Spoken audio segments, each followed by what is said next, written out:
بە هەزاران پیا و چاوەڕوانی یەک فەرمانی ئەوەن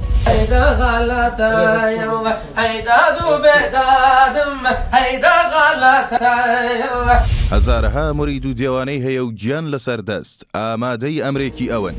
خۆی نە بازرگانە و نە لە سیاسەتدا بەشداری کردووە، سەرۆکی هیچ وڵاتێکیش نەبووە، بەڵام کاریگەری و دەسەڵاتێکی بەرفراوانی لە ئاستی هەرێمی و ناوچەیدا هەیە. بە کەسێکی ڕاستگۆ و خواناس دادەنرێت و چەندین دیوەخان و تەکیەی هەیە، شوێنکەوتوانی بە دایک و باوک و هەموو کەسی خۆیانی دادەنێن، چونکە ئەویش خۆی بۆ ئاشتی و ئارامی خەڵکەکەی تەرخان کردووە. یەک لە ناودارترین ژنەکانی کوردستانە کە بەقەدەر زۆربەی دەسەڵاتدارانی توانای هەیە، چونکە هەم ڕێبەری ڕۆحی تەریقەتێکە و هەمیش سەرۆکی یەکێک لە گەورە عەشیرەتەکانی کوردستانە. ناو ناوبانگی لە کوردستانەوە تاوەکو سعودیە و وڵاتانی عەرەبی و لەو لاشەوە تاوەکو ئەوروپا ڕۆیشتووە. ناوێکی ئاشنا بە گوێی زۆر بەمان. ئەو کەسە زەریفستان سورچی، ناسراو بە دایکە زەریفستانە.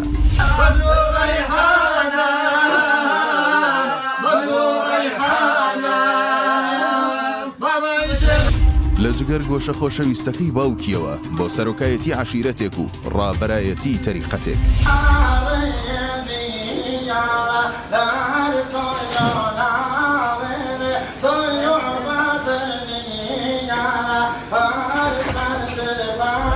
ساڵی 1952 لە گوندێکی ناحیەی بیجیلی سەر بە قەزای ئاکرێ بە ناوی گەویلان خوا کچێکی بە شێخ ئەحمەد سورچی سەرۆکی عەشیرەتی سورچیان و بەسێ کەریمخان خەیلانی هاوسەری بەخشی. ئەوان ناوی زەریفستانیان بۆ هەڵبژارد و هیوای ژیانێکی پڕشنگداریان لەسەر هەڵچنی. کات ڕۆیشت تاوەکو جگەرگۆشەکەیان چاوی بە دنیای دەوروبەری کرایەوە. شێخ ئەحمەدی باوکی لەو کاتەوە بۆ فێربوونی زانست و پێگەیشتن زەریفستانی ناردە قوتابخانە تاوەکو فێری خوێندن و نووسین بێت و کەسێکی ڕۆشنبیری لێ تەرچێت.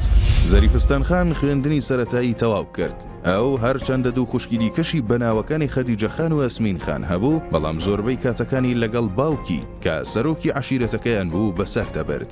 لە نزیکەوە ئاگای لە دیوەخانەکەی باوکی بوو، چونکە شێخ ئەحمەدی باوکی کوڕی شێخ بەدیع شێخ محەممەد سورچی بوو، سەرۆکی عەشیرەت و کەسێکی دیندار بوو. ئەوان شوێن کەوتووی تەریقەتی نەخشبەندی بوون و سەدان مریدیان لە ناوچەکەی خۆیان هەبوو. خەڵک بۆ چارەسەرکردنی کێشە و گرفتە کۆمەڵایەتیەکانیان دەچوونە دیوەخانەکەی شێخ ئەحمەد، بۆیە هەر لە تەمەنی منداڵیەوە فێری مەجلیسی پیاوچاکان و سڵح و ئاشتی بوو. هەروەها بەهۆی تەکیە و ڕێوڕەسماینیەکانی تەریقەتەکەیانەوە فێری زیکر و عیبادەت و خواپەرستی بوو. لە زەریفستان دوای چەند ساڵێک کە تەمەنی چووە سەرەوە، ئیتر بە تەواوی شارەزای کاروباری بنەماڵە و عەشیرەت و تەریقەت بوو. لەو دەمانەدا و ساڵی 1970 بوو کە شێخ ئەحمەدی باوکی کۆچی دوایی کرد و بە یەکجاری عەشیرەت و تەریقەتی بەجێهێشت. ئەمە کۆستێکی گەورە بوو بۆ عەشیرەتی سورچی لە تەواوی ناوچەکە، چونکە سەرۆک و ڕابەریان ماڵئاوایی لێکرد بوون. لە کاروباری عەشیرەتیشدا هەمیشە کەسێکی شیا و گونجا و شایستە بە ڕێوەبەرایەتی و سەرۆکایەتی دەکات.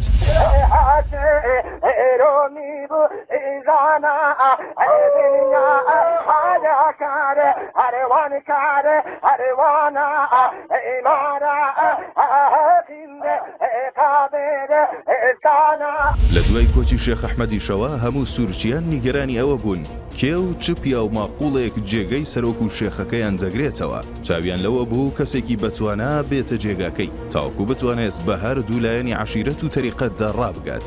ساڵێک دوای کۆچی باوکی بوو کە زەریفستان خان ئامادەی خۆی بۆ ئەو ئەرکە قورسە دەربڕی، نەیەشت شوێنی باوکی بە بەتاڵی بمێنێتەوە. بە هاوکاری و پشتیوانی بە سێخانی دایکی کاروباری دیوەخان و عەشیرەتی لە سۆی خۆی گرت و دەستی بەکارەکان کرد.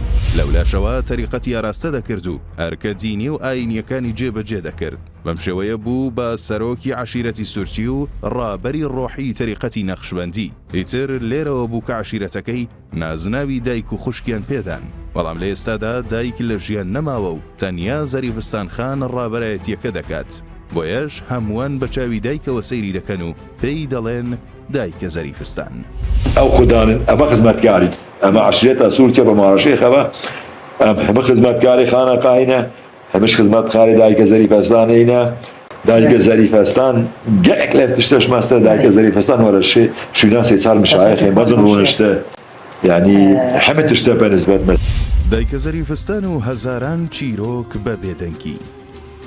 زۆرینەی عشیرەتی سورچی لە دوو دەڤەری سۆران و بادینان نیشتەجن لە هەولێر و شارەکانی دیکەش ژمارەیەکی بەرچاویان بوونیان هەیە بەڵام سەردەمانێک بنەماڵیدا زەریفستان لە شاری مووسڵ ژیاون بە هۆیشەوە کە پەیوەندیان لەگەڵ عشیرەتە کوردەکانی وەک زێباری، خەیلانی، هەرکی، برادۆستی، باڵەکی و نەقەبی بەهێز بوو لەو لاشەوە لەگەڵ شێخ و سەرۆکۆزە عەرەبەکان لە پەیوەندیەکی باشدا بوون لە مووسڵەوە تا ناوەندی بەغدا توانا و دەسەڵاتێکی گرنگیان هەبوو. دایکە زەریفستان ئەو توانایەی بۆ خزمەت بە خەڵک بەکارهێنا بەو پێیەی لە سەردەمی بەعسدا بە سەدان کەسی لە زیندانەکانی ئەو ڕژێمە هێنایە دەرەوە و لە سێدارەوە شکەنجەی جەلادانی بەعس ڕزگاری کردن. هەر لەو سەردەمەدا بوو کە شاری هەڵەبجە و دەوروبەرێکی میاباران کرا. ماڵ و دیوەخان و تەکیەی دایکە زەریفستان بوو بە پەناگا بۆ خەڵکی هەڵەبجە. نەک هەر ئەوەش بەڵکو هەزاران کێشە و گرفتی کۆمەڵایەتی لە نێوان خەڵک و عشیرەت و هۆزەکانی دیکەدا چارەسەر کردووە. ساڵی 2003 کە بەعس ڕووخا و مووسڵ ئازادکرا دایکە زەریفستان نەیهێشت ماڵەکانی ئەو شارە خاپوور بکرێت بەرگری لێکردن و نەیهێشت بازاڕ و دوکانەکانی تاڵان بکرێن و خەڵکەکەی ببنە قوربانی. خەڵکی مووسڵ و دەوروبەری تاوەکو ئێستاش زۆرترین ڕێزی بۆ دادەنێن. دایکە زەریفستان هەر لەو شارەد و مزگەوتی گەورەی دروست کردووە و بەردەوام ئاگاداری خەڵکەکە بووە. دیوەخان و تەکیەی لە زۆر شاری هەرێم و عێراق هەیە.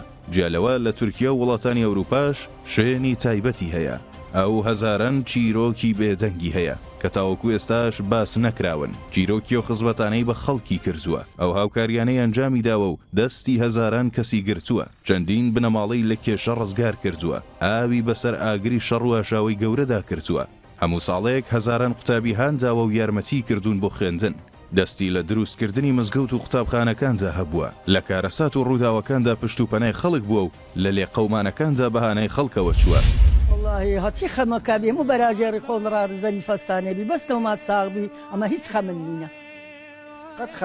هیچ خەمن نیە بەسەو لەو ما ساغ بنەما نەقوڕێمەنێ چیزامە نەمرۆێمە هیچ سنیە و بەراجێڕی خۆڵ ڕاوێنە.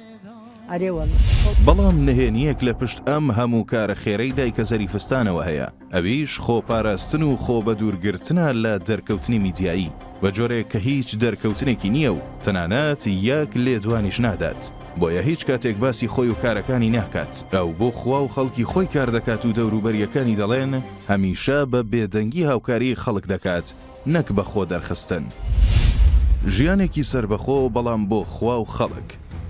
دایکە زەریفستان لەسەر ئابووری و سەرمایەداری خۆی دەژیت چونکە سەروەت و سامان و زەوی زۆری لە باوکیەوە بۆ بەجێماوە و یارمەتی مادی لە هیچ لایەنێک وەرناگرێت. لەگەڵەوەشدا تاوەکو ئێستا ئەندامی هیچ حزب و لایەنێکی سیاسی نەبووە بەڵام سەرجەم حزب و لایەنەکان بەڕێز و حرمەتەوە لێی دەڕوانن. بەگشتی خۆی لە سیاست بە دوور گرتووە و خزمەت بە خەڵک و دینداری کردووەتە پیشەی ژیانی.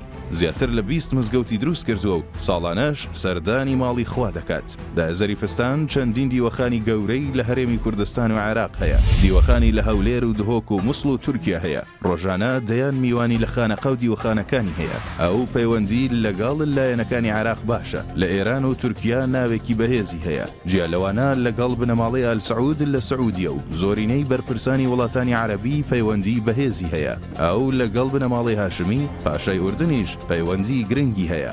نەک هەر موسڵمانەکانیش لە وڵاتانی ئەوروپیشدا ناسراوە. باڵیۆزی وڵاتانی ئەوروپی لە نمونەی فەڕەنسا سەردانی دەکەن. ئەوکات پاپای پێشووی ڤاتیکانیش پەیوەندی لەگەڵ هەبووە دەگوترێت تا ئێستاش پەیوەندیەکانی لەگەڵ ڤاتیکان بەردەوامە. ناو و ناوبانگی ئەم ژنە بەهێزە لە ئێستادا جیهانیە و هەمووان ڕێزی لێدەگرن چونکە تەنیا چاکە و خزمەت بە خەڵکی لێبینراوە و خۆی لە زۆر باس و بابەت بە دوور گرتووە.